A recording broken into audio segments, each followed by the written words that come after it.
नमस्कार। स्वागत है आप सबका राजनीति के इस अखाड़े में। मेरा नाम है अजय सेतिया। मित्रों, सुप्रीम कोर्ट ने विपक्ष को दो टूक शब्दों में कह दिया है कि वह सुप्रीम कोर्ट से यह अपेक्षा न पाले कि वह मोदी सरकार के विपक्ष की भूमिका निभाए। वैसे दो चार केसों को छोड़ दें तो पिछले कई सालों से नरेंद्र मोदी के आने के बाद सुप्रीम कोर्ट विपक्ष की भूमिका ही निभा रहा था, विपक्ष का टूल ही बना हुआ था। और दो चार केस जो सरकार के पक्ष में गए हैं वे जाहिर हैं। जैसे जस्टिस लोया का केस था, फर्जी केस पूरी तरह। इसके अलावा राम जन्मभूमि मंदिर का केस था और 370 अनुच्छेद का केस था। ये सभी फैसले सरकार के पक्ष में गए, या ये कहिए कि जन भावनाओं के अनुरूप गए। लेकिन विपक्ष अपेक्षा करता था कि इन तीनों ही फैसलों में सरकार के खिलाफ फैसले हों। राम जन्मभूमि मंदिर के खिलाफ सरकार के पक्ष में फैसला ना हो, मस्जिद के पक्ष में फैसला हो। और 370 को हटाना असंवैधानिक करार दे दिया जाए। लेकिन सुप्रीम कोर्ट ने ऐसा नहीं किया। इसके बाद कांग्रेस के और लेफ्ट के जितने भी ये खान मार्केट गैंग के लोग हैं, वे लगातार इन तीनों ही फैसलों में सुप्रीम कोर्ट की आलोचना करते रहते हैं और अखबारों में लेख लिखते रहते हैं। राम जन्मभूमि मंदिर के मुद्दे पर खान मार्केट गैंग ने कितने लेख लिखे, आज भी जारी हैं। इसी तरह नागरिकता संशोधन कानून के बारे में भी जो अपेक्षा पाल करके बैठे हुए थे, वह भी पूरी नहीं हुई। तो उस पर भी खान मार्केट गैंग के ये जितने भी तथाकथित लेखक हैं, ये लिखते रहते हैं कुछ ना कुछ। और विपक्ष की यह उम्मीदों पर पानी सुप्रीम कोर्ट पहले फेर चुकी है। विपक्ष का टूल सुप्रीम कोर्ट नहीं बनी, जबकि न्यायिक नियुक्ति प्राधिकरण, इलेक्टोरल बॉन्ड और मनी लॉन्ड्रिंग जैसे कुछ केस ऐसे हैं जिसमें सरकार को झटका लगा है। जैसे मनी लॉन्ड्रिंग के मामले में जमानत की कोई उम्मीद नहीं थी, लेकिन केजरीवाल हो या सिसोदिया हो या सत्येंद्र जैन हो, सबको जमानत मिल गई। और इसके अलावा मनी लॉन्ड्रिंग में फंसे हुए दूसरे व्यापारियों, उद्योगपतियों, उनको भी जमानत मिली है। तो ये मोदी सरकार के लिए झटका है, क्योंकि जो संसद ने कानून पास किया है उसके मुताबिक जमानत इतनी आसान नहीं थी।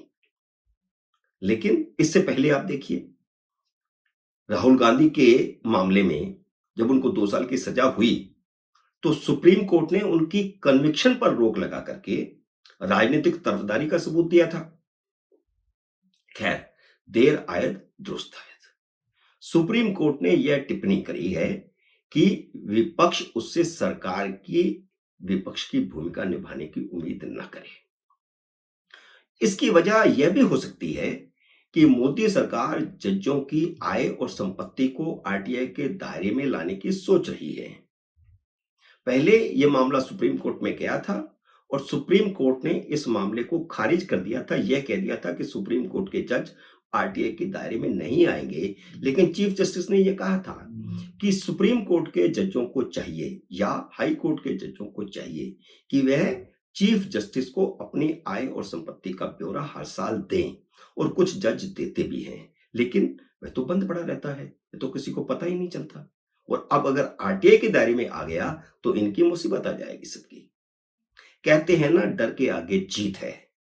तो सुप्रीम कोर्ट की यह ताजा टिप्पणी चीफ जस्टिस के उस बयान के एकदम उलट है, जिसमें उन्होंने कहा था कि जमानत अभियुक्त का अधिकार है।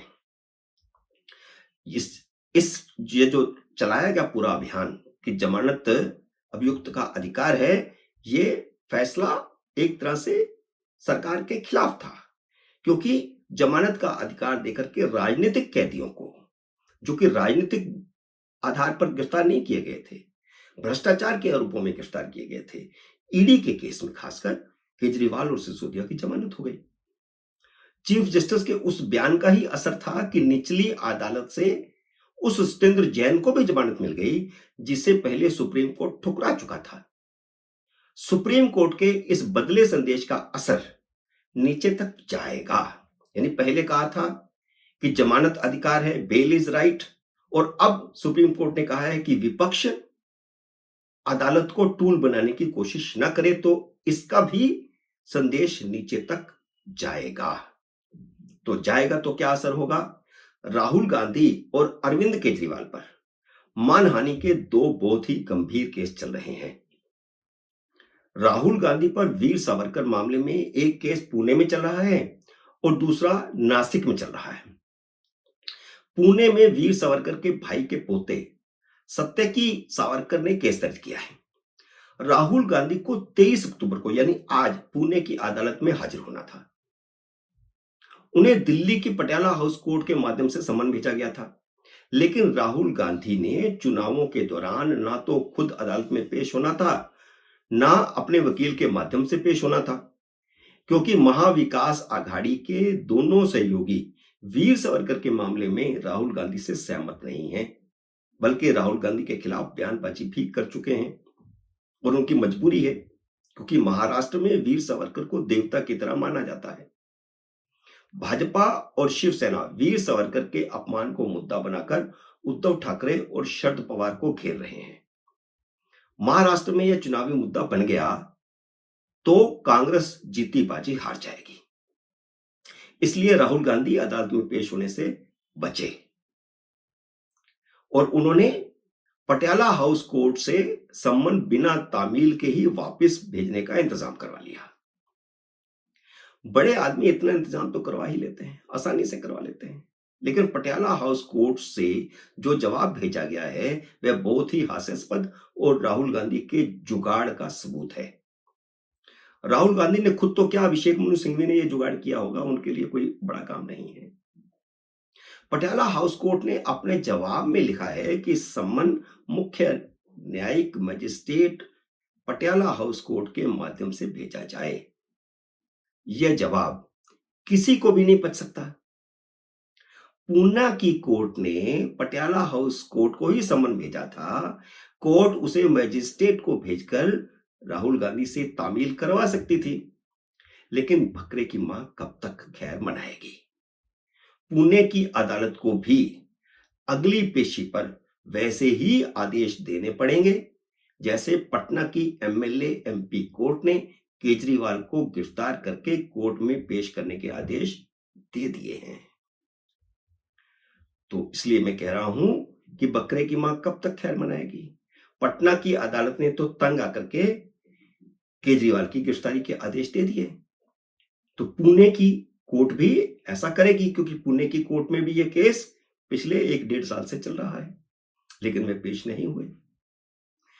पटना की एमएलए एमपी कोर्ट ने केजरीवाल को गिरफ्तार करके कोर्ट में पेश करने के आदेश दिए हैं, और ये आदेश किसको दिए हैं? दिल्ली के पुलिस कमिश्नर को। अरविंद केजरीवाल पर मोदी की डिग्री के मामले में एक केस अहमदाबाद में चल रहा है, तो दूसरा केस पटना में चल रहा है।